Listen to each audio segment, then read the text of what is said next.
Kaleshwaram project గురించి ప్రధానంగా వివాదము, నిర్మాణంలో జరిగిన లోపాలు, నిర్వహణలో జరిగిన నిర్లక్ష్యము, రాజకీయంగా ప్రతిసారి తప్పు చేసిన వాళ్ళే ఈ ప్రభుత్వం మీద ఎదురుదాడి చేసి తప్పు నుంచి తప్పించుకోవాలని, తప్పును ఇతరుల మీద నెట్టేసి ఈరోజు రాజకీయంగా ఉనికిని మనుగడను కాపాడుకోవాలని చేస్తున్న ప్రయత్నం నేపథ్యంలో భాగంగా సాగునీటి పారుదల శాఖ మంత్రివర్యులు ఉత్తమ్ కుమార్ రెడ్డి గారు డీటెయిల్గా స్టడీ చేసి ఒక స్టడీ డాక్యుమెంట్ మీ అందరి ముందు పెట్టడం జరిగింది. ఎందుకంటే ఇది ఈ రూమ్లో ఉన్న 200 మంది సహచర మిత్రుల కోసం కాదు, 4 కోట్ల తెలంగాణ ప్రజలకు ఈ అంశాన్ని చేరవేయడానికి అవసరంగా ఈ వేదికను శాఖకు సంబంధించిన అధికారులు, మంత్రి గారు వివరించే ప్రయత్నం చేసింది. ఈ ప్రోగ్రాంలో ఉప ముఖ్యమంత్రి వర్యులు బట్టి విక్రమార్క గారు, సహచర మంత్రివర్గ సభ్యులు, రాజ్యసభ సభ్యులు, లోక్సభ సభ్యులు, శాసనమండలి సభ్యులు, శాసనసభ్యులు, వివిధ కార్పొరేషన్లకు సంబంధించిన చైర్మన్లు, పార్టీ పరంగా అధికార ప్రతినిధులు, ప్రొఫెసర్ కోదండరామ్ గారు, తెలంగాణ ఉద్యమకారులు, అదేవిధంగా నిపుణులు ఇందులో పాల్గొని కొన్ని అపోహలను ప్రతిపక్షం సృష్టించే ప్రయత్నం చేస్తే వాస్తవాలను అందరికీ వివరించడానికి with documentary evidence Uttam Kumar Reddy గారు మీ ముందు పెట్టిన ప్రతి అంశము ఏదో ఒక రాష్ట్ర సంస్థనో, కేంద్ర ప్రభుత్వ రంగ సంస్థనో, లేకపోతే నిపుణులు అందించిన కమిటీల నివేదికలో ఈరోజు మీ ముందు పెట్టడం జరిగింది. ఏది కూడా శాఖకు సంబంధించిన అధికారులు, ఆ శాఖకు సంబంధించిన మంత్రో, లేకపోతే కాంగ్రెస్ పార్టీ ఇందులో ఏ ఒక్క అంశాన్ని చేర్చలేదు. వాస్తవంగా జరిగిన అన్ని అంశాలను వన్ బై వన్ క్రోడీకరించి వివిధ సంస్థలు వివిధ రూపాలలో నివేదికలు ఇచ్చినాయి. ఆ నివేదికలను అన్నిటిని కూడా క్రోడీకరించి ఈరోజు మనందరికీ ఒక అవగాహన, అదేవిధంగా సమాచారాన్ని అందించే ప్రయత్నం చేసిండ్రు. ఈ కాంప్రహెన్సివ్ రిపోర్ట్ ప్రిపేర్ చేసి మనందరికీ అవగాహన కల్పించినందుకు పెద్దలు ఉత్తమ్ కుమార్ రెడ్డి గారిని మనస్ఫూర్తిగా నేను అభినందిస్తున్నాను. ఎందుకంటే కొన్ని వందల వేల పేజీల నివేదికలు ఇవి. అందులోకి వెళ్ళి ఏ కంటెంట్ తీసుకోవాలి, దాన్ని ఏ విధంగా మనకు వివరించాలనేది అది పెద్ద ఎక్సర్సైజ్. మీకు అందరికీ తెలియంది కాదు, మీకు తెలుసు. అందులోకి వెళ్ళి చాలా రాత్రులు వారు గడిపి ఈ సంక్షిప్తంగా ఈ సమాచారాన్ని మన ముందు పెట్టడం జరిగింది. అయితే నేను కొన్ని అంశాలను యాడ్ చేయదలుచుకున్నా, కొన్ని దీని నేపథ్యాన్ని కూడా కొంత వివరించాలనుకుంటున్నా.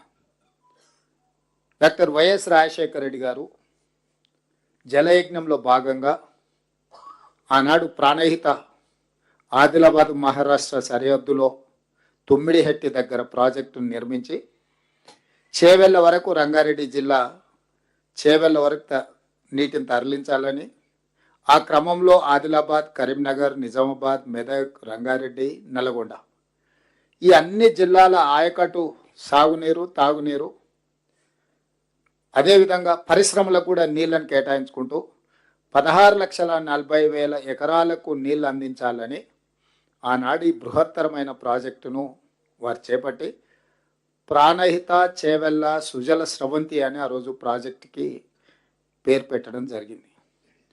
2008లో టెండర్లు పిలిచి 2009లో పనులు ప్రారంభించారు.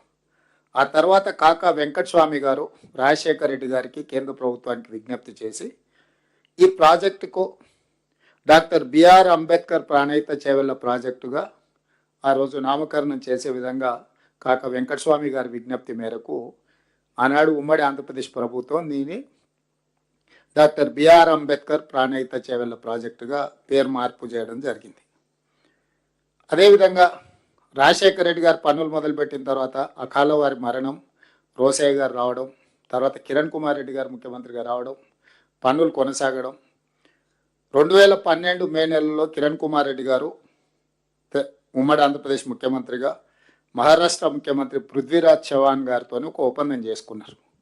తుమ్మిడిహెట్టి దగ్గర నిర్మించే ప్రాజెక్టు 152 మీటర్ల ఎత్తున నిర్మించాలని మన సాంకేతిక నిపుణులు వీళ్ళందరూ కూడా నివేదికలు ఇచ్చారు. అట్లా చేస్తే మనకు దాదాపుగా 160 టీఎంసీల నీళ్లను తీసుకోవడానికి వస్తుంది.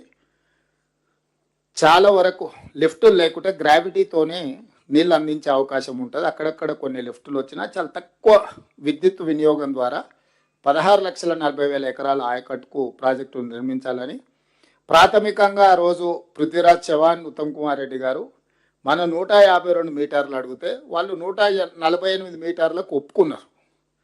మిగతాది ఒక కమిటీని అపాయింట్ చేసి ఆ కమిటీ ఇచ్చే నివేదిక ప్రకారం వాళ్ళకి మహారాష్ట్ర వైపున కొన్ని గ్రామాలు ముంపుకు గురవుతాయని చెప్పి గ్రామాలను మీకు ఇవ్వడం కష్టమైంది, భూమి ఇవ్వడానికి అభ్యంతరం లేదని చెప్పడం, దాని మీద భవిష్యత్తు మళ్ళీ చర్చించుకుందామని ప్రాథమికంగా ఈ ప్రాజెక్టు ఒకప్పుడు వెంగళరావు గారు 75 ప్రాంతంలో చేసుకున్న ఒప్పందం తర్వాత తిరిగి మహారాష్ట్ర ప్రభుత్వంతో అంతర్రాష్ట్ర 2 రాష్ట్రాల సరిహద్దున నిర్మిస్తున్న ప్రాజెక్టు కాబట్టి కిరణ్ కుమార్ రెడ్డి గారు పృథ్వీరాజ్ చవాన్ గారితో ఒప్పందం చేసుకోవడం జరిగింది. ఈ వివరాలు కూడా మీ అందరి దృష్టి అంటే ఇవన్నీ వివరాలు నేను ఎందుకు చెప్తున్నా అంటే కాంగ్రెస్ పార్టీ మొదటి నుంచి ఉత్తర తెలంగాణ నుంచి దక్షిణ తెలంగాణ వరకు గోదావరి నదీ జలాలను తరలించడం ద్వారా కరువు ప్రాంతమైన తెలంగాణను సస్యశ్యామలం చేయాలి. హైదరాబాద్ నగరానికి 1,55,000 మందితోని ప్రారంభమైన 1955 గ్రేటర్ హైదరాబాద్ మున్సిపల్ కార్పొరేషన్ ఈరోజు 1,50,00,000 జనాభాకు పెరిగింది. అంటే తాగునీటి అవసరాలు కూడా ఎంత వేగంగా పెరిగినాయి. వీటన్నిటినీ తీర్చడానికి ఆ రోజు కాంగ్రెస్ ముందు చూపుతోటి ప్రాజెక్టును తీసుకున్నది. తెలంగాణ ఏర్పడే నాటికి ఇక ఉద్యమము తెలంగాణ ఇవన్నీ నేను చెప్పాల్సిన అవసరం లేదు, ఇక్కడ చాలామంది ప్రత్యక్ష భాగస్వాములు కాబట్టి తెలంగాణ ఏర్పడే నాటికి తెలంగాణ రాష్ట్రం ఈ ప్రాంత ప్రాజెక్టుకి 6,157,000 కోట్ల రూపాయలు అప్పుడు ఖర్చు పెట్టారు. ఆ రోజు 16,40,000 ఎకరాలకు గాను 38,000 కోట్ల రూపాయల అంచనాలతో టెండర్లు పిలిచడం, పనులు మొదలుపెట్టడం 2009లో 2014కి వచ్చేటప్పటికి 6,157 కోట్ల రూపాయలు ఖర్చు పెట్టారు. ఆ తర్వాత తెలంగాణ రాష్ట్రం వచ్చినాక కూడా కేసీఆర్ గారు 2014లో దీని జాతీయ ప్రాజెక్టు ఇవ్వాలని, దీని కేంద్ర ప్రభుత్వం సహకారం అందించాలని విజ్ఞప్తి చేస్తూనే ఒక 1.5 yearsలో 5,523 కోట్ల రూపాయలు as it is where it is Pranahita Chevella project మీద ఖర్చు పెట్టాను. టోటల్గా 11,670 కోట్ల రూపాయలు ఖర్చు పెట్టిన తర్వాత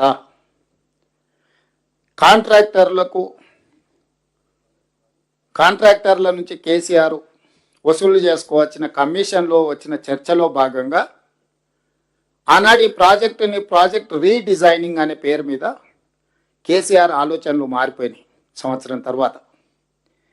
అప్పుడే తెలంగాణ నుంచి ఒక రిటైర్డ్ ఇంజనీర్స్ కమిటీ వేసిండు చంద్రశేఖరరావు గారు. ఏమని, ఈ ప్రాజెక్టుని రీడిజైన్ చేస్తే ఎట్లుంటుంది, దీనికి సంబంధించి ఒక నివేదిక ఇవ్వండి అని 21/1/2015 రిటైర్డ్ సీనియర్ ఇంజనీర్లతోని జీవో నెంబర్ 28 చంద్రశేఖరరావు గారు ఇచ్చారు. అందులో ఎవరున్న రిటైర్డ్ ఇంజనీర్లు CE Anantharamulu, retired CE Venkataramana Rao గారు, రిటైర్డ్ సిఈ చంద్రమౌళి గారు, రిటైర్డ్ ఎస్సీ దామోదర్ రెడ్డి గారు, రిటైర్డ్ ఈ శ్యామ్ ప్రసాద్ రెడ్డి గారితో ఒక కమిటీ వేసిండ్రు. ఈ కమిటీ మొత్తం స్టడీ చేసి కేసీఆర్ గారు ఏ ఆలోచనతోనైతే ఊరు మార్చి పేరు మార్చి అంచనాలు పెంచి నిధులను కొల్లగొట్టాలని స్కీమ్ వేసిండ్రో 2015లో కేసీఆర్ స్వయంగా తెలంగాణ రిటైర్డ్ ఇంజనీర్లతోని కమిటీ చేస్తే వాళ్ళు స్పష్టంగా చెప్పిండ్రు, మీ ఆలోచన తప్పు, మీరు ఒకవేళ మేడిగడ్డ దగ్గర బ్యారేజ్ నిర్మిస్తే అది ఉండదు, అక్కడ ఎట్టి పరిస్థితుల్లో నిర్మించకండి, కాదు కూడదు, మీరు ఒకవేళ దీన్ని మార్చాలనుకుంటే వేమనపల్లి దగ్గర బ్యారేజ్ నిర్మిస్తే కొంతమేరకు పర్వాలేదు, కానీ ఓవరాల్గా అసలు వద్దని చెప్పిండ్రు వాళ్ళు. ఆ రిటైర్డ్ ఇంజనీర్స్ ఒఫీషియల్గా సబ్మిట్ చేసిన నివేదికను తొక్కిపెట్టి ఆయనకు నచ్చినట్టు ఇవ్వలేదు కాబట్టి దాన్ని పక్కన పెట్టి వ్యాప్కోస్కి ఈయనకి ఏం కావాలనో చెప్పి ఒక స్టడీ రిపోర్ట్ ఇవ్వమన్నాడు. నేను ఇక్కడున్న పెద్దలందరూ హోటల్కి వెళ్ళి మనము లంచ్కో డిన్నర్కో వెళ్ళి మనం చికెన్ 65 మటన్ ఫ్రై తీసుకురమ్మంటే వాడు ప్రాన్స్ అయితే తేడు కదా, ఇడ్లీ తేడు కదా. మనం ఏది ఆర్డర్ ఇస్తే వాడు అదే తీసుకొస్తాడు. వ్యాప్కోస్ అనే సంస్థ డాక్టర్ వైఎస్ రాజశేఖర రెడ్డి గారు కాంగ్రెస్ పార్టీ అధికారంలో ఉన్నప్పుడు ప్రాణహిత చేవెళ్ళ ప్రాజెక్టుకి డీటెయిల్ ప్రాజెక్ట్ రిపోర్టు వ్యాప్కోస్కే ఇచ్చారు. అదే వ్యాప్కోసు తుమ్మిడేటి దగ్గర ఈ ఎత్తులో కట్టండి, అక్కడి నుంచి శ్రీపాద ఎల్లంపల్లికి నీళ్లు తేండి, శ్రీపాద ఎల్లంపల్లి నుంచి ఇట్లా ముందుకు చివరి ఆయకట్టు చేవెళ్ళ వరకు వికారాబాద్ వరకు తీసుకెళ్ళడానికి ఏ విధంగా తీసుకెళ్ళాలి, ఎక్కడెక్కడ రిజర్వాయర్లు కట్టాలి, దాంట్లో ఎంత కెపాసిటీ ఉండాలి, నీళ్ళు ఏ విధంగా వెళ్ళాలని ఇచ్చి అంచనాలు ఇచ్చింది కూడా వ్యాప్కోసే. 38,000 కోట్లతో పూర్తయితే వ్యాప్కోస్ రిపోర్ట్ మీదనే ఆనాడు కాంగ్రెస్ పార్టీ టెండర్ పిలిచింది. అదే వ్యాప్కోస్కి కేసీఆర్ గారు మళ్ళిచ్చి నేను మేడిగడ్డ దగ్గర, అన్నారం దగ్గర, సుందిల దగ్గర బ్యారేజీలు కట్టదలుచుకున్నా, పంపులు లిఫ్టులు పెట్టదలుచుకున్నానంటే వాడు చెఫ్ లాంటోడు. నువ్వు ఏది ఆర్డర్ ఇస్తే వాడు అదే తయారు చేసి ఇస్తాడు. నువ్వు ఒకటి ఆర్డర్ ఇస్తే వాడు ఇంకొకటి ఇయ్యాడు కదా. నీ తెలంగాణ ఇంజనీర్లు తెలంగాణ పట్ల ఉన్న కమిట్మెంట్తో నీ ఆలోచన తప్పు. వాళ్ళ ఇంజనీర్లు, వాళ్ళ ఎక్స్పర్ట్స్. కేసీఆర్, కేటీఆర్, హరీష్లు ఎక్స్పర్ట్స్ కాదు. They may be experts in politics and manipulation. They are not experts in engineering or structural engineers కాదు. వాళ్ళు సివిల్ ఇంజనీర్స్ కాదు, స్ట్రక్చరల్ ఇంజనీర్స్ కాదు, లేకపోతే సాగునీటి రంగ నిపుణులు కాదు. ఇది ఏదీ లేదు. వాళ్ళకున్న నైపుణ్యం అంతా నిజం లాంటి అబద్ధాలు చెప్పి ప్రజలందరినీ మభ్యపెట్టి వసూళ్లు చేసుకోవడానికి ఎలక్షన్ కలెక్షన్ లాంటి దాంట్లో దే ఆర్ ఎక్స్పర్ట్స్. ఎవరైనా ఒప్పుకోవాల్సిందే, 100% మార్కులు వేయాల్సిందే. కోదండరామ్ గారిని పెట్టినా కూడా డిస్టింక్షన్ ఫస్ట్ ర్యాంక్ ఇవ్వాల్సిందే. ముగ్గురికి వంచాల్సి వస్తుంది ఫస్ట్ ర్యాంక్. అప్పుడప్పుడు చైతన్య నారాయణ ఒకటో ర్యాంక్ అని అందరి పేర్లు చదువుతారు చూడు. అందరికి సమానంగా మార్కులు వస్తే ఏం చేస్తారు? అందరికి ఒకటో ర్యాంకే ఇవ్వాల్సి వస్తుంది. ఆ ఇంట్లో ఉన్న వాళ్ళందరికీ ఒకటో ర్యాంకే వస్తుంది, అసలు ఏ ర్యాంకు తగ్గదు. సో ఆ ఎక్స్పర్ట్స్, ఈ ఎక్స్పర్ట్ ఇంజనీర్స్, రిటైర్డ్ ఇంజనీర్స్ ఇచ్చిన నివేదికను తొక్కిపెట్టి బయటికి ఇవ్వకుండా పెట్టి పక్కన పెట్టి వాళ్ళకి నచ్చినట్టు రాలేదు కాబట్టి తీసేసి తిరిగి వ్యాప్కోస్కి ఇచ్చేసి వ్యాప్కోస్తో రిపోర్ట్ తెప్పించుకొని 38,000 కోట్ల రూపాయల ప్రాజెక్టును 81,000 కోట్ల రూపాయలకు అంచనాలు పెంచారు. ఇప్పుడు మన ఇంజనీర్ గారు 2016లో 17లోనో రిపోర్ట్ డిపిఆర్ ఇచ్చింది అంటున్నారు కదా. ఆ డిపిఆర్ 2022లో క్యాగ్ ఆడిట్ చేసినప్పుడు మీరు ఆ రోజు బేసిక్గా ఇచ్చిన నివేదిక 81,000 కోట్లకు కానీ ఇది 1,47,000 కోట్లకు పెరిగిందని చెప్పి క్యాగ్ ఇచ్చిన రిపోర్ట్ ఉంది ఇక్కడ మన దగ్గర. The cost of Kaleshwaram project is now likely to exceed 1,47,427.41 crore against the cost of 81,911.01 crore projected to CWC. సిడబ్ల్యూసీకు సెంట్రల్ వాటర్ కమిషన్కు వాళ్ళు ఇచ్చినప్పుడు 81,000 కోట్లకి ఇచ్చింది. కానీ ఈ నివేదిక ఇచ్చే టైంకి మళ్ళీ డిస్ట్రిబ్యూటరీస్ లేవు, ఏం లేవు, పంపులు లిఫ్టులు, ఆయకట్టు పెరగలే. విచిత్రం ఏంటంటే నీళ్లు పెరగలేదు, ఆయకట్టు పెరగలేదు, ఏది పెరగలే. ఊరు పేరు అంచనాలు మారి తుమ్మిడేటి దగ్గర ఉన్నది మేడిగడ్డ దగ్గరకు వచ్చింది, అన్నారం వచ్చింది, సుందేళ్ళు వచ్చింది. 38,000 కోట్ల కాస్త 1,47,000 కోట్ల పైగా మారింది. ఈ రోజు లెక్కలేస్తే ఇదంతా 2022 కాళేశ్వరం దేని మీద క్యాగ్ ఆడిట్ చేసి ఇచ్చిన నివేదిక. ఇది కూడా మనం చెప్తున్నది కాదు, క్యాగ్ ఇచ్చిన నివేదిక. సో ఇట్లా పెంచి పోని ఇంత తిన్నా డిజైన్లో, ప్లానింగ్లో, డిజైన్లో, కన్స్ట్రక్షన్లో, ఆపరేషన్ అండ్ మెయింటెనెన్స్లో నాణ్యత పాటించి ఉంటే ఈరోజు మనం చర్చించుకునే పరిస్థితి కూడా రాకపోతుండే. లోపభూయిష్టంగా ప్లానింగ్, అసలు డిజైన్లో దాని టెక్నికాలిటీ లేకపోవడం. ఎందుకంటే చాలా సందర్భాలలో కేసీఆర్ గారు స్వయంగా చెప్పారు, నా మెదడు రంగరించి అందులోకి వెళ్ళి 80,000 పుస్తకాలు చదివి ఈ మొత్తం డిజైన్లు చేసిన నేను, ఇది నా బ్రెయిన్ చైల్డ్ అని చెప్పి అఫీషియల్లీ కేసీఆర్ గారు క్లెయిమ్ చేసుకున్నారు. అంటే ఏ ఇంజనీర్కి కూడా ఈ ఇంజనీర్లు డిజైన్ చేసిందని గుర్తింపు కూడా ఉండాల్సిన అవసరం లేదన్నట్టుగా కేసీఆర్ గారు స్వయంగా మాట్లాడినట్టునే మీరు అందరు కూడా విన్నారు. మరి ఆయన మేధాశక్తినంతా ఇంకా మానస పుత్రిక హరీశ్వరరావును పోయిన గవర్నర్ గారు ఈయన హరీశ్వరరావు గారు ఈయన కాళేశ్వరరావు అని సర్టిఫికేట్ ఇచ్చిండు ఆయనకు. ఓపెనింగ్ పోయి నరసింహన్ గవర్నర్ గారు పాపం ఆయగారు ఈయన మాటలు నమ్మి ఈ అబద్ధాల రావులు అని అందరినీ కలిసి. సో నేను అనేది ఏంటంటే ఇన్ని రకాలుగా చేసి ఈరోజు అంచనాలు పెంచి ఈ ప్రాజెక్టు వాళ్ళు మొదలు పెట్టి 2019 జూన్ 21 నాడు ప్రారంభించారు. వీరితో పాటు పక్క రాష్ట్ర ముఖ్యమంత్రి గారిని పిలుచుకున్నారు, యజ్ఞాలు చేసిండు, యాగాలు చేసిండు. ఇవన్నీ చేసిన చిత్తన్ శివుడి మీద భక్తి చెప్పుల మీద ఉన్నట్టు ఆయన ఆలోచనలు ఎంతసేపు ఉన్నా దీంట్లో ఎట్లా కొల్లగొట్టాలనే ఆలోచనతోని హడావిడిగా దీన్ని చేసి దీన్ని ప్రారంభిస్తే ఎగ్జాక్ట్గా రమణారెడ్డి అనే ఒక అధికారి, B V Ramana Reddy project executive engineer, 18/5/2020 project ఎప్పుడు ప్రారంభించారు? 2019 జూన్ 21. సంవత్సరం తిరిగే లోపలనే క్లియర్గా మేడిగడ్డ బ్యారేజ్ నిర్మాణం లోపాలన్నీ బయటపడ్డాయి. మేడిగడ్డ బ్యారేజ్ వద్ద సీసీ బ్లాక్ల డ్యామేజ్లను వెంటనే సరిచేయాలి.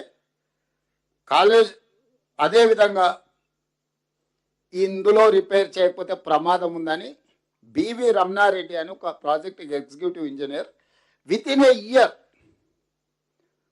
ప్రాజెక్ట్ ఇంజనీరు క్లియర్గా ఎలాంటి మిగతా సంస్థలకు లేఖ రాసిండు.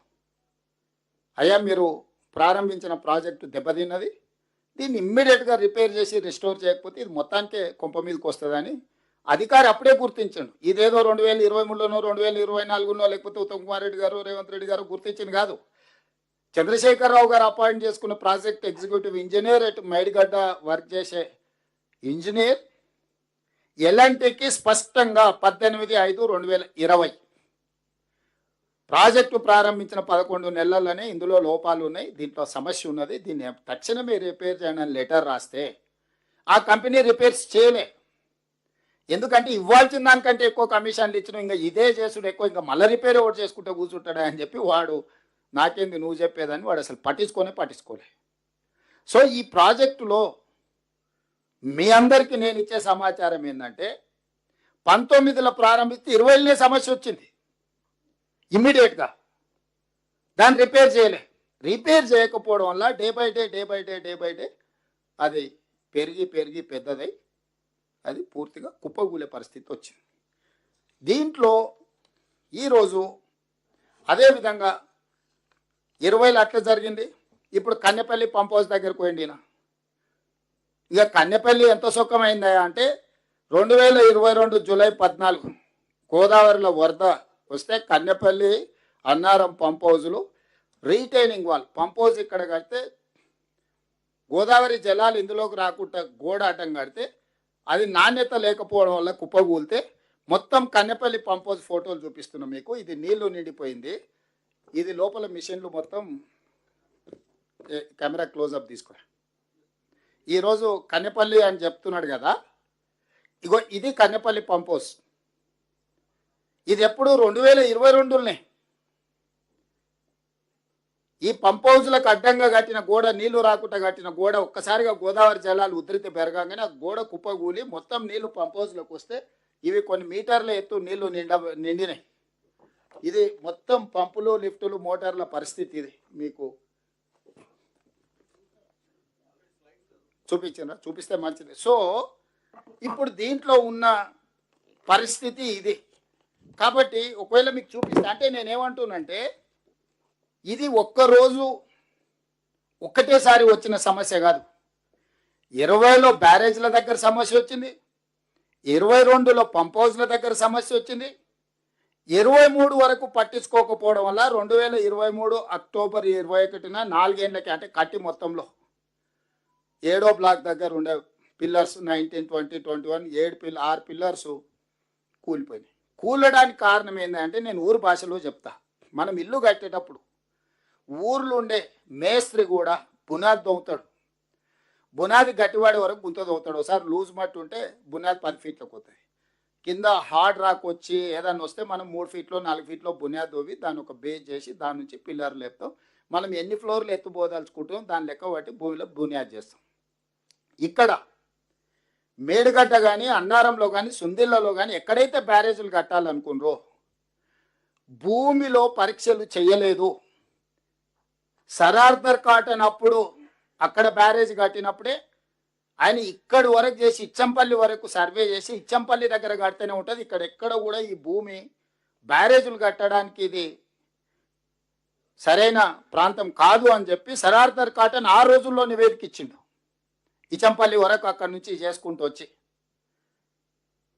సో సాంకేతిక నైపుణ్యం లేని రోజుల్లోనే సరార్దర్ కాటన్ అనేవాడు ఈ ఏరియాలలో ఎక్కడ కట్టినా నిలబడదు, అక్కడ ఉండే అంటే వాటర్ వెలాసిటీ స్పీడ్ కావచ్చు, ఉధృతి ఎక్కువ ఉన్న దగ్గర నువ్వు అడ్డం కడితే అది వచ్చే స్పీడ్కి నువ్వు కట్టే స్ట్రక్చర్స్ తట్టుకోవడం కూడా కష్టం. కొన్నిసార్లు భూమి లూజ్ సాయిల్ ఉంటుంది, ఊర్లో సౌటపొలం అంటాం, లూజ్ సాయిల్ ఉంటుంది ఇల్లు కట్టుకునేటప్పుడు. ఆ లూజ్ సాయిల్లో మనం కట్టాలనుకుంటే ఎక్కువ లోపడిపోతాం.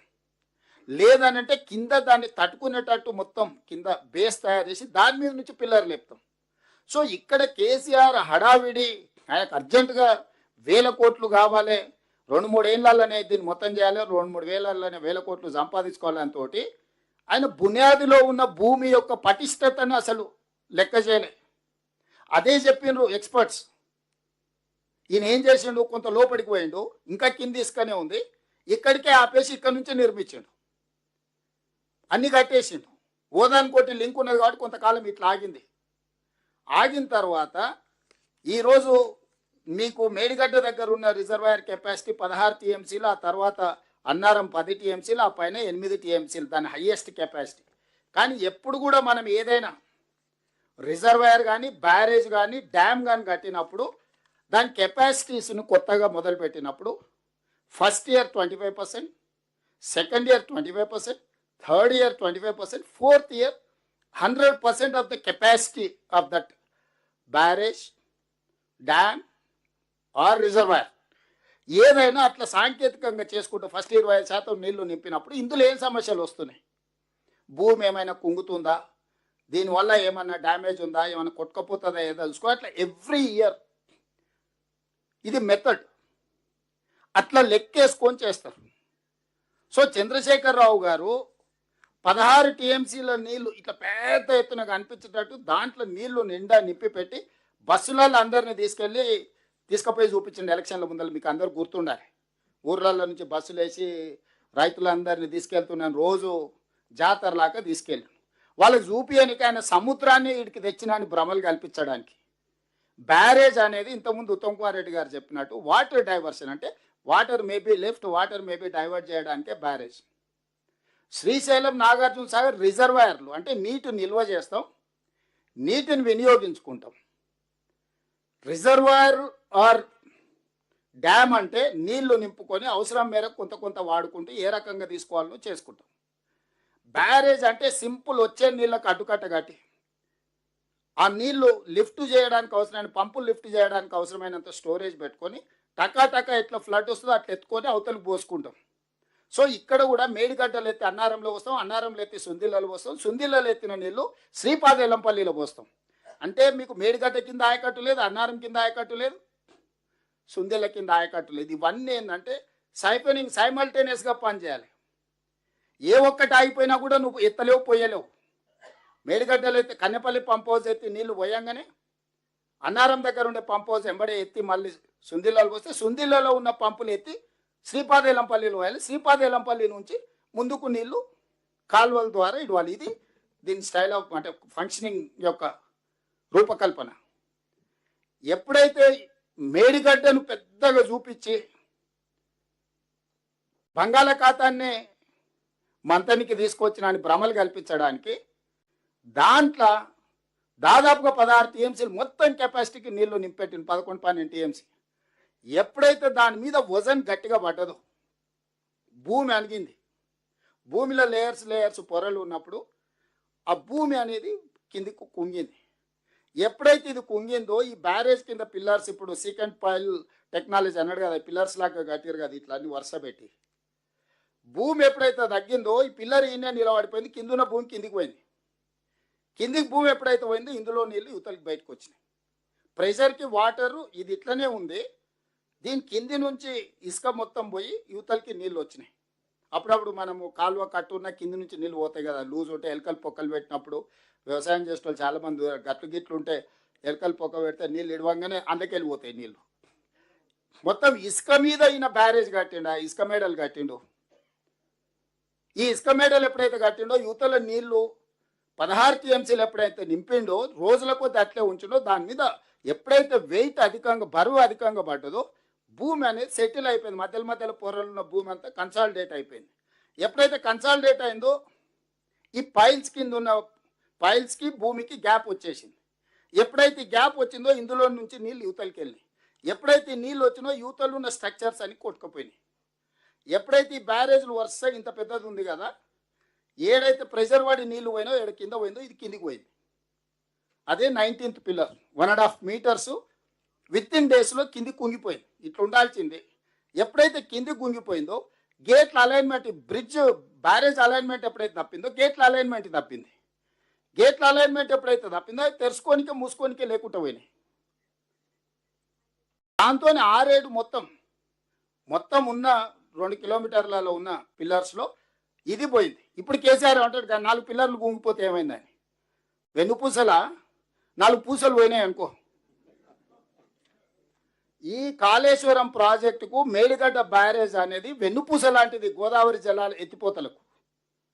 మీరు సింపుల్గా అర్థం చేసుకొని, ఒక మనిషికి కాలుకు దెబ్బ తగిలినా, చేతికి దెబ్బ తగిలినా, కన్నుకు దెబ్బ తగిలినా, ఒక కాలు లేకున్నా లేచి నడవచ్చు, కుట్టుకుంటానే నడవచ్చు. కానీ వెన్నెముకలో వెన్నుపూసలో 4 పూసలు దెబ్బతింటే ఇంకా వాడు చేసేది ఏం లేదు, మంచంలో ఎల్లెలకలు అనుకో చూడాలి ఏం జరుగుతుందో అంతే. ఇప్పుడు ఈ గోదావరి ప్రాజెక్టు మేడిగడ్డ అనేది గోదావరి ప్రాజెక్టులో వెన్నుపూస దెబ్బతిన్నది. ఇక చేసేది ఏంది లేదు, జరుగుతున్న చూడాలి. అట్లా వస్తుంటాయి నీళ్ళు, ఇట్లా పోతుంటాయి. దీన్ని ఇట్లా ఆపినావు అనుకో, 80,000 పుస్తకాలు చదివిన మేధావి 9.5 ఏళ్ళు కష్టపడి ఆపితే 3 ఏళ్ళలో కట్టిన కాళేశ్వరం కూలేశ్వరం అయి కుప్పగూలింది. మళ్ళీ ఇప్పుడు వచ్చి ఇంకొక వారం రోజులు నాకు ఈరాయి నా తడాక చూపిస్తా అంటుడు. పోని ఆయన వచ్చి అడిగిండా, ఆయన రాడు. ఈ మిడిమిడి జ్ఞానం ఉన్న వాళ్ళందరినీ తోలుతున్నాడు. ఇక మీరు అడిగిరా పూర్ణసుతం ఏమంటాడు అని. మనం ఇంట్లో వాళ్ళనో వీళ్ళనో విలుచుకరా పండిత పిల్లలు పంపిస్తుంది చూడు, పోయి పతాలు ఆడుకునే వాళ్ళు ఊర్లారే వాడు ఉండడం జామేరు రాని పిల్లల్ని తోలుతారు చూడు. కేసీఆర్ ఈ మిడిమిడి జ్ఞానం ఉన్న వాళ్ళని తోలి ఏది పడితే అది మాట్లాడి ఈరోజు ఈ పరిస్థితికి తీసుకొచ్చింది. ఇందులో పోని మనమేమన్నా చేసినామా? 2023 అక్టోబర్ 21 నాడు, October 22 project AE Mahadevpur police స్టేషన్లో ఎఫ్ఐఆర్ చేసింది.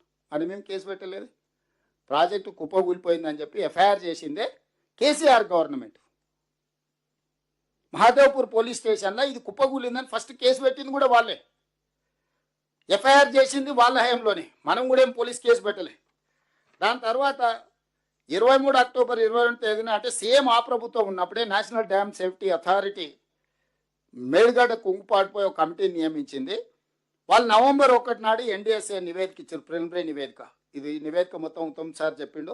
ఇక్కడ ఈ నివేదిక అంత ఉంది క్లియర్గా. అందులో బేసిక్స్ మొత్తం ఈ నివేదికలు ఇచ్చేసారు. ప్రధానంగా వాళ్ళు చెప్పింది ఏంటంటే 19వ పిల్లరు 1.256 మీటర్లు ఆల్రెడీ భూమిలో గుంగిపోయింది.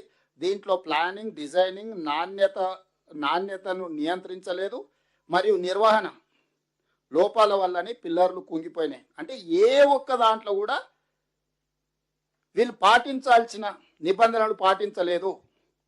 అది ప్లానింగ్లో కావచ్చు, డిజైనింగ్లో కావచ్చు, క్వాలిటీ ఆఫ్ కన్స్ట్రక్షన్ కావచ్చు, ఆపరేషన్ అండ్ మెయింటెనెన్స్ కావచ్చు.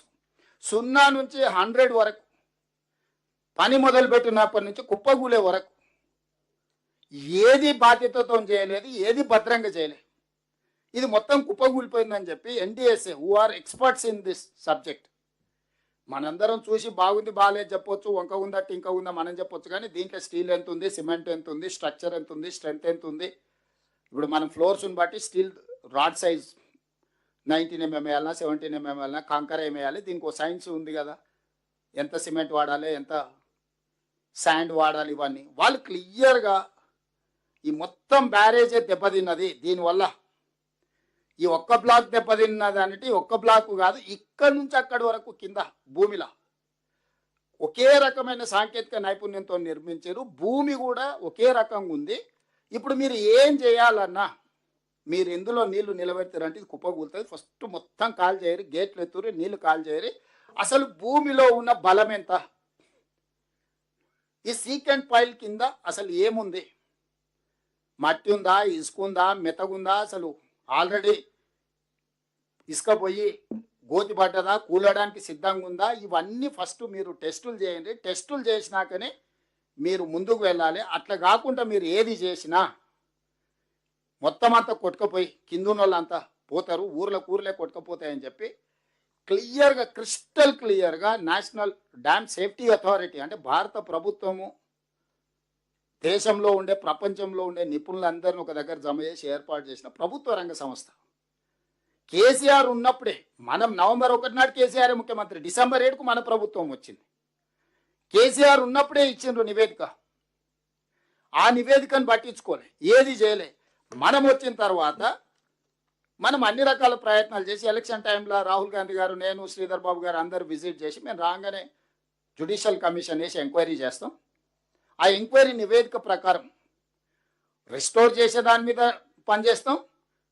ఈ తప్పుల కారణమైన వాళ్ళని శిక్షించడానికి ప్రభుత్వం తీసుకోవాల్సిన చర్యలు తీసుకుంటుందని సుప్రీంకోర్టు జస్టిస్ పనిచేసిన పిసి ఘోష్, మనం యాక్చువల్గా సిట్టింగ్ జడ్జిని అడిగినాం హైకోర్టుని, మేము సిట్టింగ్ జడ్జిని స్పేర్ చేయలేము, మా దగ్గర జడ్జిలు లేరు, మీరు రిటైర్డ్ జడ్జెస్ని ఎవరినైనా కావాలంటే మేము ఇస్తామంటే పిసి ఘోష్ మనకు కమిషన్కి ఇచ్చిండ్రు.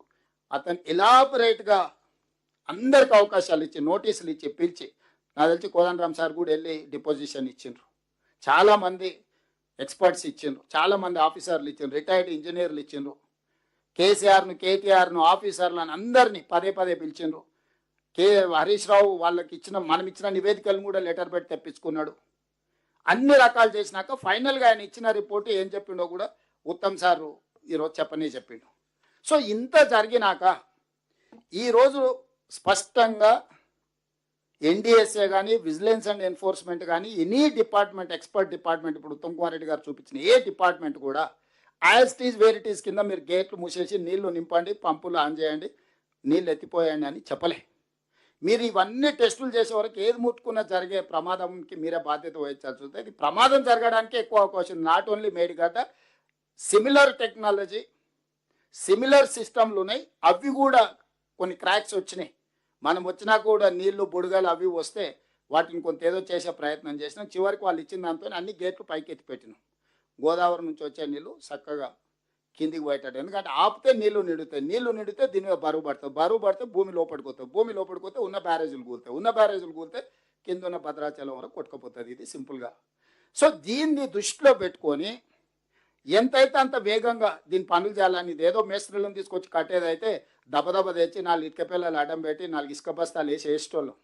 ఎక్స్పర్ట్స్ వచ్చి భూమి లోపల పోయి ఏం పరిస్థితులు ఉన్నాయో స్టడీ చేసి రిపోర్ట్ ఇచ్చి ఏం సమస్య ఉందో కనుక్కోవాలి, ఈ సమస్యకు చూపించాల్సిన పరిష్కారం వాళ్ళే ఇవ్వాలి, ఆ పరిష్కారాన్ని అమలు చేసే బాధ్యతని మనం, దానికి అవసరమైన ఖర్చులు పెట్టడానికి ప్రభుత్వం ఉంది. సరే, శిక్షలు, నేరము శిక్ష ఒక పక్కన పెడితే దీన్ని ఎట్లయినా మళ్ళా 1,00,000 కోట్ల రూపాయలు ఇప్పటికే 1,02,000 కోట్లు కాంట్రాక్టర్లకు చెల్లించినాం.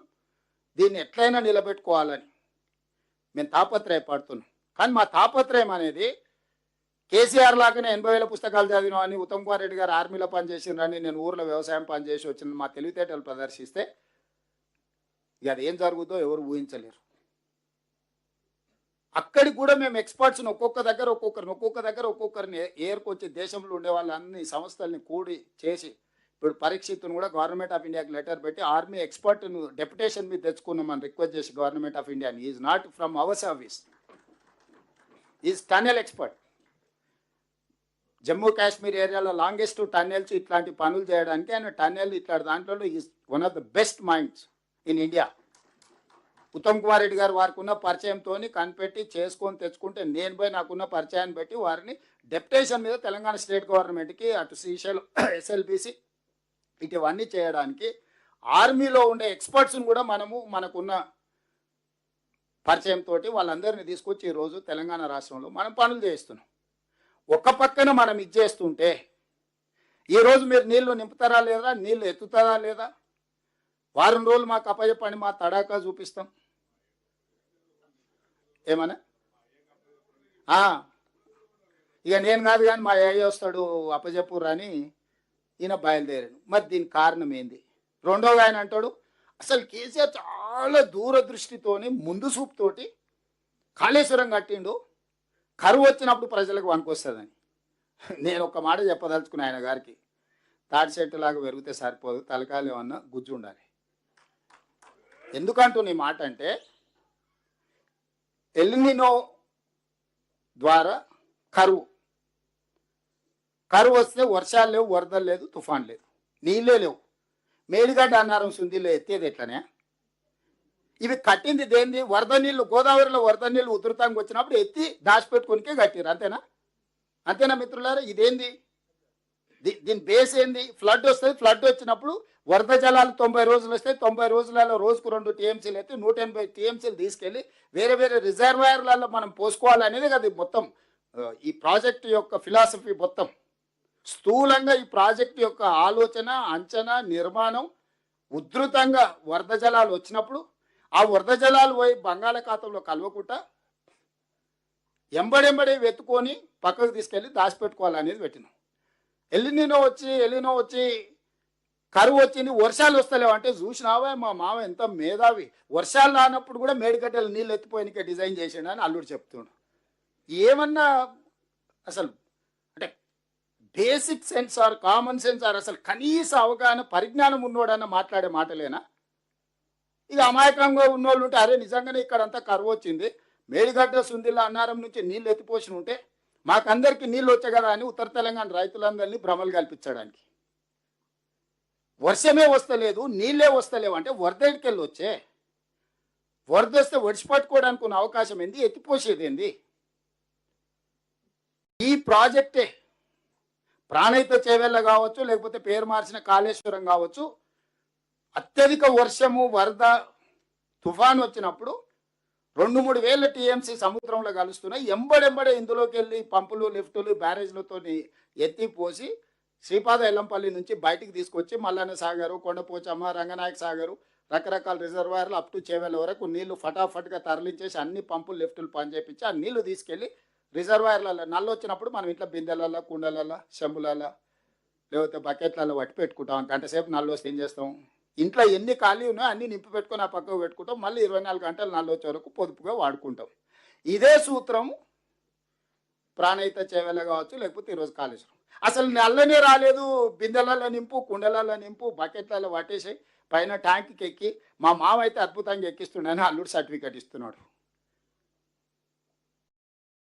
ఈరోజు ఈ అన్నిటి పరిస్థితులకు కొడుకేమో మా అయ్య కప్పచెప్పని, అల్లుడేమో మా మామ ఎంత గొప్ప సూత్రం కనిపెట్టిండో చూడండి అని నేను ఒకటే అడగదలుచుకున్నా.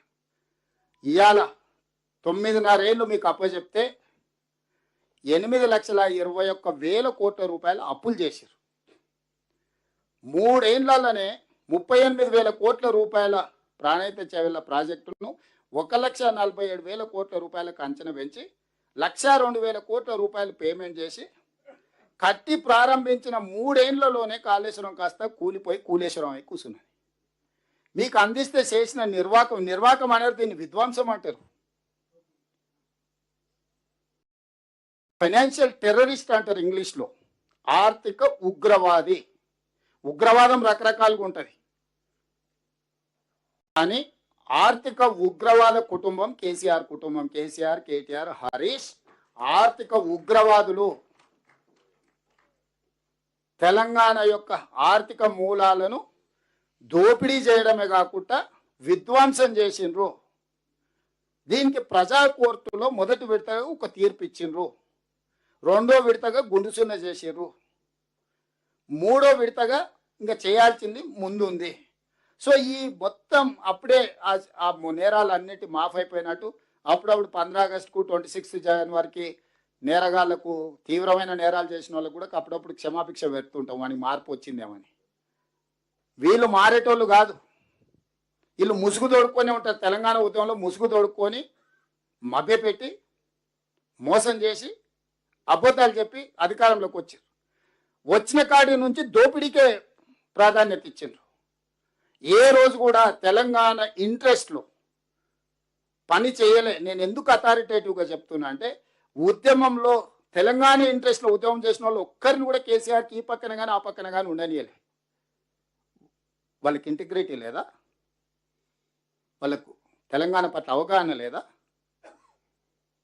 ఎందుకు దగ్గరికి రానియలే? కోదండరామ్ గారు లాంటి వాళ్ళని చాలామంది తెలంగాణ ఉద్యమంలో ముందు ఉన్న వాళ్ళు, కోదండరామ్ గారు కావచ్చు, ప్రొఫెసర్ యాదగిరి కావచ్చు, ఎవరైనా మీరు పాశం యాదగిరి కావచ్చు, లేకపోతే ఏ నిజాయితీగా తెలంగాణ ఉద్యమంలో పాల్గొన్న జడ్జిలు కావచ్చు, లేకపోతే తెలంగాణ మేధావులు కావచ్చు, ఎవరన్నా 10 సంవత్సరాల చంద్రశేఖరరావు అధికారంలో ఈ పక్కనో ఆ పక్కనో కనిపించిండ్రా?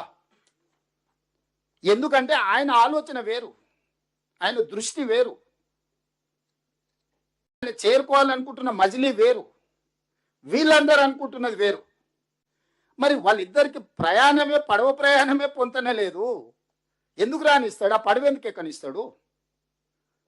ఆయన ప్రయాణం తప్పు అని చెప్తే ఇంటి తలుపులు బద్దలు కొట్టి తీసుకుపోయి పోలీస్ స్టేషన్లలో పెట్టాడు.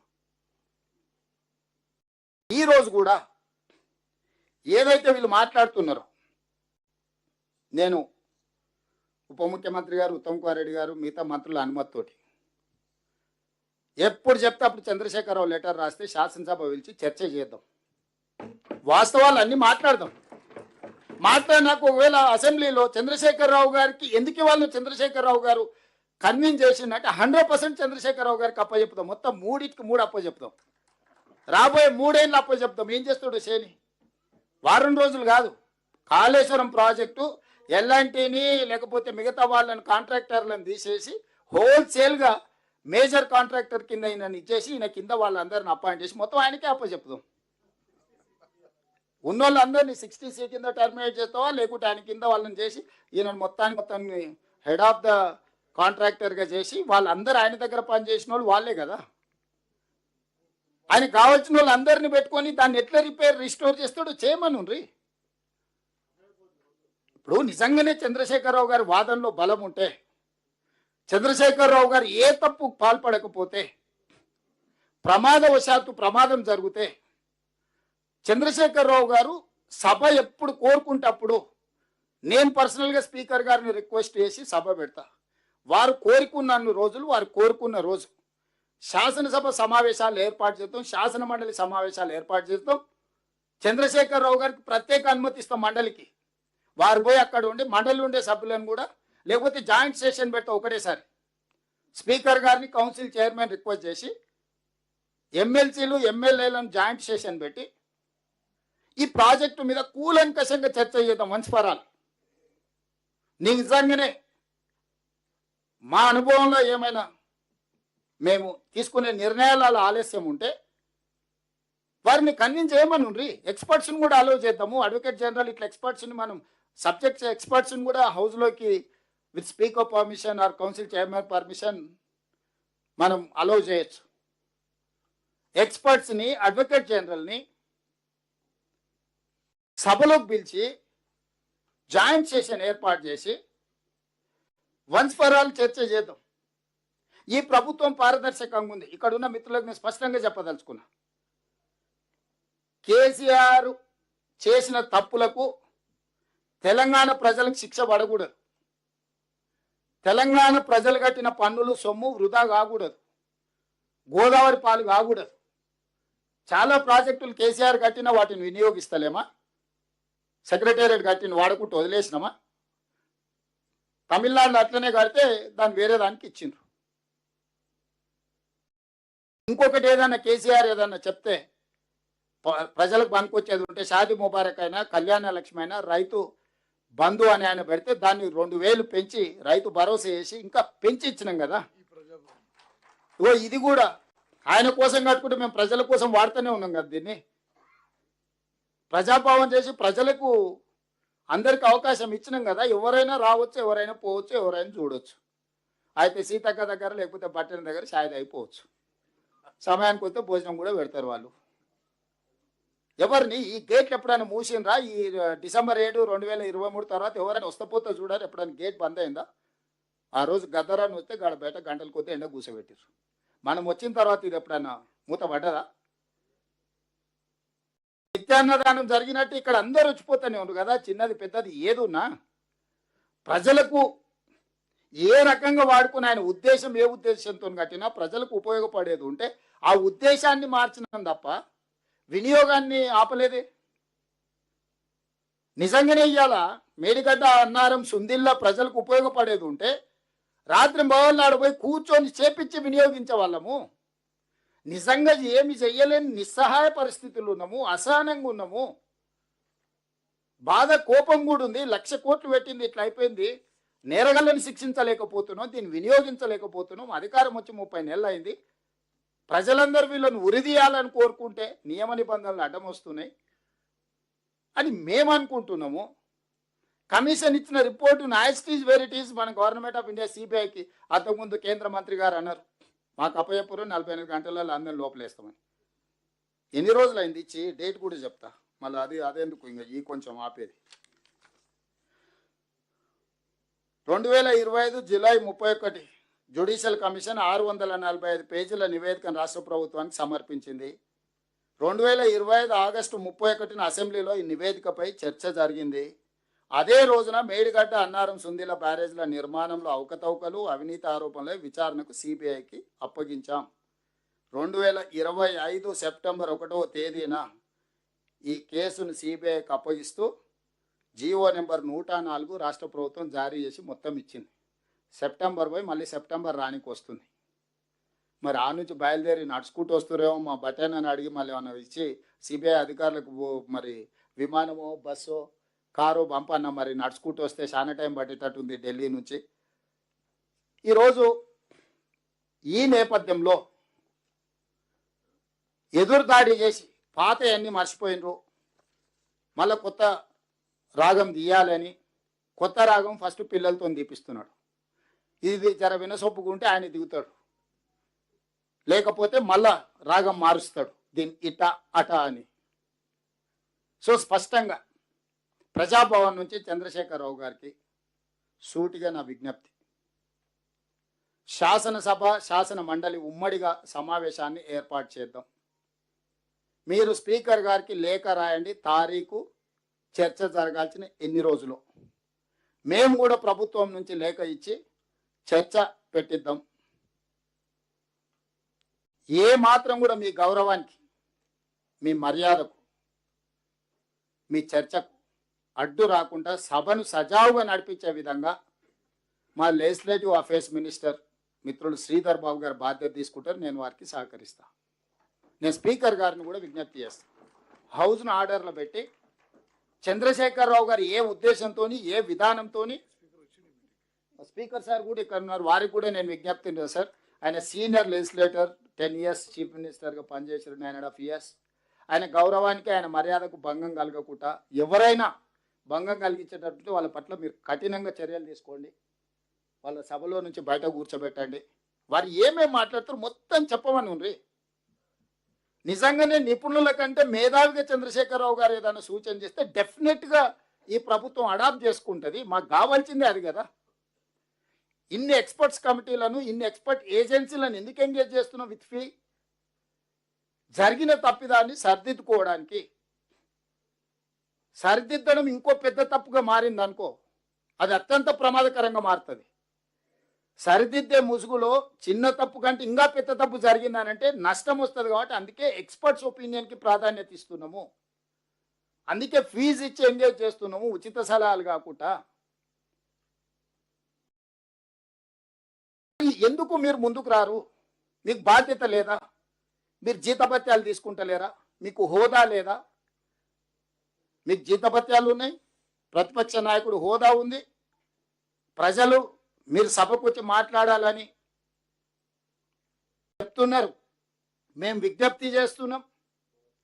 ఇన్ని రకాలుగా చెప్పినా మీరు తప్పించుకుంటున్నారంటే మీరు చేసిన నేరము ఘోరం మీకు తెలుసు, అందుకే మీరు మొహం చాటేస్తున్నారు. దాన్ని కప్పిపుచ్చుకోవడానికి బేసరంగా అబద్ధాలు చెప్పేటోళ్ళని ఊరి మీదకి వదిలి మమ్మల్ని టార్గెట్ చేసి మాట్లాడుతున్నారు. ఇది తెలంగాణకు, తెలంగాణ సమాజానికి ఏ మాత్రం కూడా ఉపయోగం కాదు. ఇక లోన్ల గురించి దాదాపుగా 97,000 కోట్ల రూపాయల లోన్ తెస్తే కాళేశ్వరంలో ఒక్క 25-26 ఫైనాన్షియల్ ఇయర్లో 33,574.11 కోట్ల రూపాయలను మనం అప్పు కట్టినాం. ఓన్లీ కాళేశ్వరం కార్పొరేషన్ అప్పు ఓన్లీ 1 ఫైనాన్షియల్ ఇయర్ 2025-26 అంటే ఏప్రిల్ 1, 2025 నుంచి మార్చి 31, 2026 12 నెలలల్లా మన ప్రభుత్వము కాళేశ్వరం ప్రాజెక్టు మీద చంద్రశేఖరరావు గారు తెచ్చిన 97,000 కోట్ల పైచీలకు అప్పుకు 33,574.11 కోట్ల రూపాయలు అప్పు చెల్లించినవా. చుక్క నీరు తాగకుండా, చుక్క నీరు తీసుకోకుండా, రైతుకు అనా పైసా ప్రయోజనం లేకుండా ప్రజల సొమ్ము ఆయన చేసిన అప్పులకు తప్పులకు ఒకే ఒక్క ప్రాజెక్టు మీద ఇంత సొమ్ము చెల్లించినాం. ఈ 30 నెలల్లో మనం చేసిన అప్పు రమారమి 1-2 ఇక్కడ అక్కడ 1,80,000 కోట్ల రూపాయలు రఫ్లీ మనం అప్పు చేస్తే 30 నెలల్లో మనం తిరిగి చెల్లించింది 2,08,000 కోట్ల రూపాయలు చెల్లించినాం.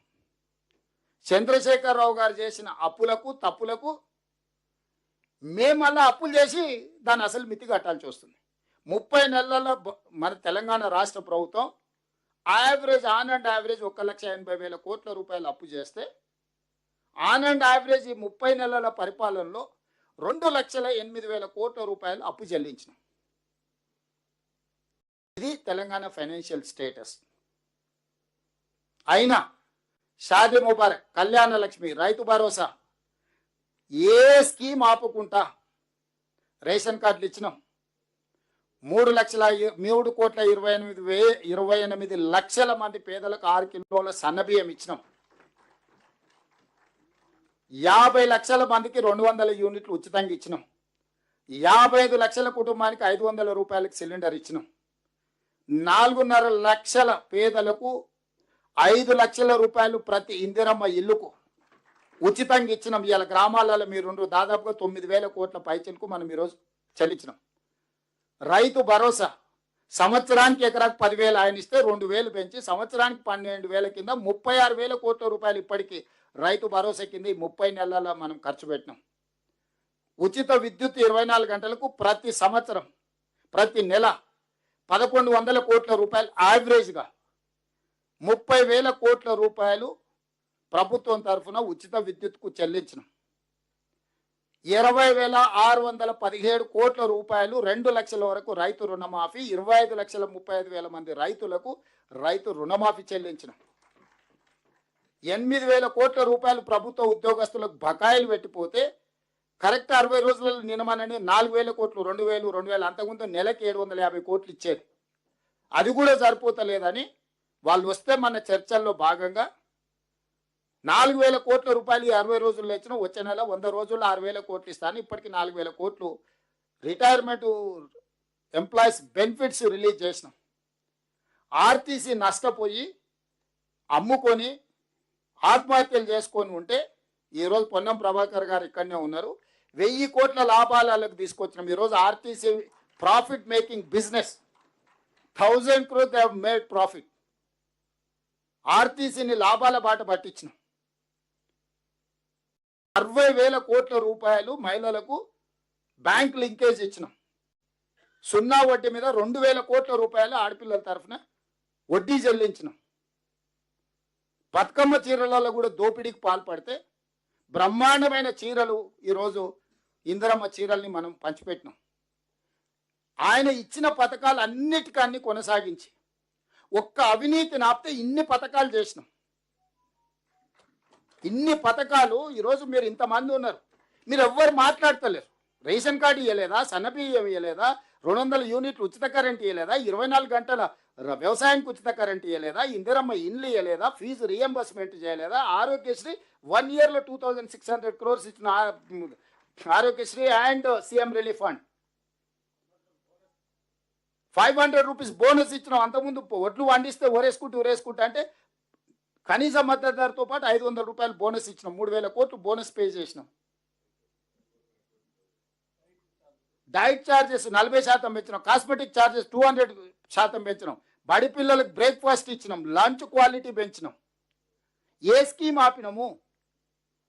8,21,000 కోట్ల రూపాయలతో ప్రభుత్వాన్ని అప్పచెప్తే కేసీఆర్ ప్రజలకు ఉపయోగపడే మొదలుపెట్టిన స్కీమ్ లేదా ఉమ్మడి ఆంధ్రప్రదేశ్ నుంచి మనకు వారసత్వంగా సంక్రమించిన ఒక్క స్కీమ్ అయినా ఏదన్నా ఆపినా? అదనంగా ఇన్ని స్కీమ్లు ఇచ్చినా కదా, మీరు ఎందుకు ధైర్యంగా మాట్లాడతలేరు?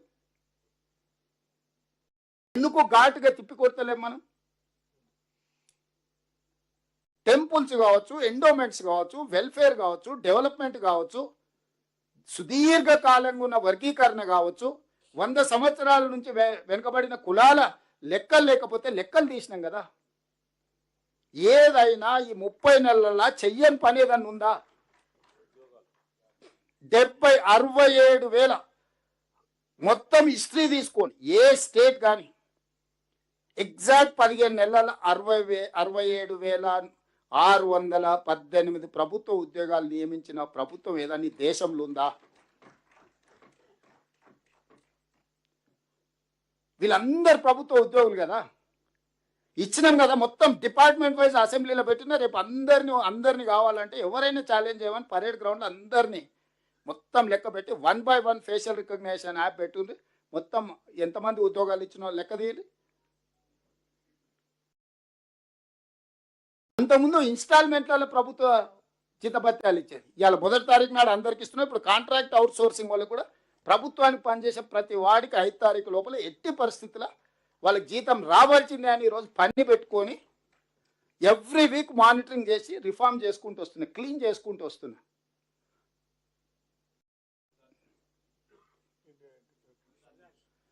వరిధాన్యమే కాకుండా integrated schools, education system reforms ఎంత ఎవ్రీ ఇయర్ 56,000 తగ్గుకుంటూ పోయారు గవర్నమెంట్ స్కూల్స్లలో.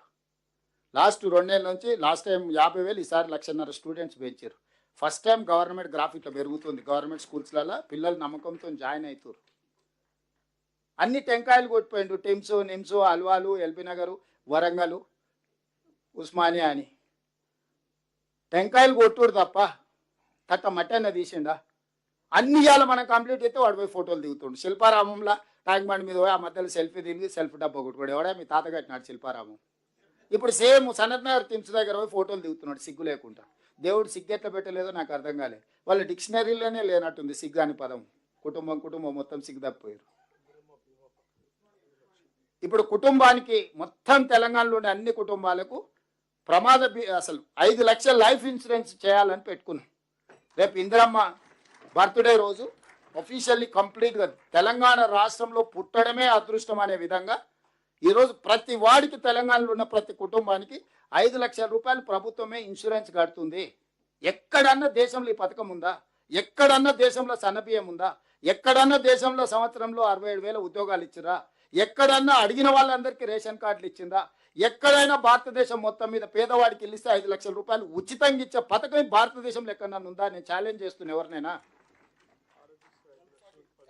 ఆరోగ్యశ్రీని కూడా 10 లక్షలు చేసిన. గల్ఫ్ బాధితులు చచ్చిపోతే 5 లక్షల రూపాయలు ఆ కుటుంబానికి శవాన్ని తెప్పించడమే కాకుండా ప్రమాదవశాత్తు చనిపోతే 5 లక్షల రూపాయలు ఆ కుటుంబాలను ఆదుకోవడానికి కూడా పథకం పెట్టిన. అక్కడనే వినోద్ గారు ఉన్నారు కదా. మీరు అడిగింది ఏంది చేయలేదు, ప్రతిదీ చేస్తున్నాం. ఇది కూడా కేసీఆర్ కోసం కాదు. ఇప్పుడు ఇది కాళేశ్వరం రిలేట్, ఇది ప్రజలకు అవసరం ఉన్నది. దీన్ని జాగ్రత్తగా చేయాలనేది మన ఆలోచన. వాళ్ళు హడావిడి పెట్టిరని, తొందర పెట్టిరని మనల్ని అటు ఇటు చేసి ఏదో ఒకటి చేసి అది గుల కొడితే వీళ్ళే కుట్రతోని దాన్నే మనం బాంబులు పెట్టి పేల్చినామని మాటలు మాట్లాడారు. ఎంత బుర్ర తక్కువ అంటే మరి అమెరికాలో ఏం చదువుకున్నాడో నాకు తెలియదు, కానీ మరి వేరే దోస్తులు వేరే చెప్తుంటారు. బాంబులు పెట్టి పేలిస్తే గాల్లోకి వెళ్తుందా భూమిలోకి పోతుందా? మా వీరేషన్ చెప్పాలి. ఎన్నో బాంబులు పెట్టి పేలిస్తే ఏదైనా మనం బాంబు పెడితే అది ఏడైనా పెట్టు గాల్లోకి లేస్తుంది కదా, పైకి లేస్తుంది కదా. మళ్ళీ కాళేశ్వరంలో మేడిగడ్డ బ్యారేజ్ భూమిలోకి పోయింది కదా, బాంబులు పెడితే భూమిలోకి ఎట్ట పోతుంది? బుద్ధి ఉందా? అన్నం తింటుండా, గడ్డి తింటుండా? మాట్లాడేటప్పుడు బుర్రనాన్ని ఉపయోగించాలి కదా. పోనీ ఒకవేళ ఏదన్నా జరిగింది అని అంటే ఏదన్నా చేస్తే ఏదన్నా శకలాలు వేసినాయి, గాల్లో ఉన్నాయి, ఇది ఉన్నదని అంటే మనం బాంబులు పెట్టాం. భూమిలో కుంగిపోయిన దాన్ని మనం బాంబులు పెట్టామని మన మీద వేస్తాడేమే. మీ నాయన అవినీతికి బలైపోయింది కాళేశ్వరం, మీ కుటుంబ దోపిడీకి బలైపోయింది గోదావరి నదీ జలాలు. మొత్తం మీ ఎంటైర్ కుటుంబం హ్యాస్ టు టేక్ రెస్పాన్సిబిలిటీ. మొత్తం ఎంటైర్ ఫ్యామిలీని పనిచేయాలి, ఒక్కొక్కరిని కాదు. తెలంగాణకి 8,21,000 కోట్ల రూపాయలు అప్పు వస్తుంది, కేసీఆర్కి 1000 ఎకరాల ఫామ్ హౌస్ వస్తుంది, 1,00,000 కోట్ల రూపాయల ఆస్తులు వస్తాయి. జన్వాడలో కేటీఆర్కు 100 ఎకరాలలో వస్తుంది. హరీష్ రావుకి లేదనుకుంటున్నాం, మొయినాబాద్లో ఉంది 50 ఎకరాల ఫామ్ హౌస్, శంకర్పల్లిలో కవితకు ఉంది 25 ఎకరాల ఫామ్ హౌస్. అటు భూములు ఇచ్చిపెట్టి ఉత్త ఫామ్ హౌస్లు ఇల్లే చెప్తున్నా. మనం 250 గజాలలో 500 గజాలలో కట్టుకోవాలంటే జన్మంతం కష్టపడాల్సి వస్తుంది. ఉత్తమన్న ఇల్లే లేదని చెప్తుంటాడు అప్పుడప్పుడు. మరి కేసీఆర్కు మాత్రము అంటే ఆ సూత్రం ఏందో మనకు తెలవాలి కదా. రాష్ట్రం అప్పుల ఊబిలు ఎట్లా కూరుకుపోతుంది, కేసీఆర్ ఆగర్భ శ్రీమంతుడు ఎట్లయితాడు, న్యూస్ పేపర్లు ఎట్లా వస్తాయి, టీవీ ఛానల్స్ ఎట్లా వస్తాయి, వ్యాపారాలు ఎట్లా వస్తాయి, బెంచ్ కార్లు ఎట్లా వస్తాయో ఆ సూత్రం చెప్తే తెలంగాణ మొత్తం బాగుపడుతుంది కదా. కేసీఆర్ని అందుకే కదా 2 సార్లు ముఖ్యమంత్రిని చేసింది ఆ సూత్రం చెప్పమని. అందుకోసమనే మిత్రులారా, ఈరోజు ఉత్తమ్ కుమార్ రెడ్డి గారు ఒక మంచి బాధ్యత తీసుకొని ఈ కార్యక్రమాన్ని ఏర్పాటు చేసి మనందరికీ అవగాహన కల్పించి, దీంట్లో రాజకీయం ఉంది, సాంకేతికం ఉంది, అన్నీ ఉన్నాయి, ప్రజల ప్రయోజనం ఉంది, రైతుల విశ్వాసం ఉన్నది. తెలంగాణ ప్రజలకు అందరికీ దీన్ని మీరందరు గ్రామాన వివరించండి. ఛానల్స్ దగ్గర ఎక్కడున్న చర్చలలో ధైర్యంగా మాట్లాడండి. మర్యాదగా కేసీఆర్ గారిని శాసనసభకు ఆహ్వానించండి. చర్చలు పెడదాము. ఒక మంచి వాతావరణంలో తెలంగాణ ప్రజలకు విషయాలన్నీ తెలియని చంద్రశేఖరరావు గారి స్వయంగా వచ్చి ప్రాజెక్టు మీద జరిగిపోయిన గతాన్ని నిర్వహించాల్సిన బాధ్యతను భవిష్యత్తును చంద్రశేఖరరావు గారు వారి మాటల్లో చెప్తే తెలంగాణ సమాజం కూడా వింటది. నిజంగానే అందులో ఏదైనా సారాంశం ప్రజలకు ఉపయోగపడుతుంది అనుకుంటే ఈ ప్రభుత్వానికి ఎలాంటి భేషజం లేదు. ఉపయోగపడే సలహా ఎవరిచ్చినా ప్రజల కోసం ఉపయోగిస్తాము. మాకు వ్యక్తిగతంగా ఎలాంటి అభిప్రాయాలు లేవు. ఇది మీరు ప్రతి దగ్గర చెప్పండి. చివరగా 10 తారీఖు రోజు మధ్యాహ్నం మధుర కాన్స్టిట్యున్సీలో ఈసారి రైతు భరోసా వేగంగా చేసినాం. ఇప్పటికే 8,000 కోట్ల రూపాయలు రైతుల ఖాతాలో పడ్డది. 1000 కోట్లు కూడా సిద్ధంగా ఉన్నాయి. కానీ మా బట్టి గారు లక్షలాది మంది రైతుల ముందల వ్యవసాయం దండగా కాదు, వ్యవసాయం పండుగ చేసినాం, రైతుని రాజుని చేసినాం. లక్షలాది రైతుల మధ్యలో మనము ఈ పండుగ ఉత్సవాన్ని నిర్వహించుకుందామని బట్టి గారు మిమ్మల్ని అందరినీ ఆహ్వానిస్తారు. బట్టి గారి తరఫున 10 తారీఖు నాడు మధ్యాహ్నం 2 గంటలకు ఖమ్మం జిల్లా మధురకు మీరందరూ తప్పకుండా పేరున అందరికి ఆహ్వానం పలుకుతున్న అందరు అక్కడికి రావాలా. ఆ రైతులతో కలిసి ఆ సంతోషకరమైన పండుగలో పాల్గొనాల్సిందిగా మీకు అందరికీ విజ్ఞప్తి చేస్తూ మీ అందరి దగ్గర సెలవు తీసుకుంటున్నా. ధన్యవాదాలు మిత్రులారా.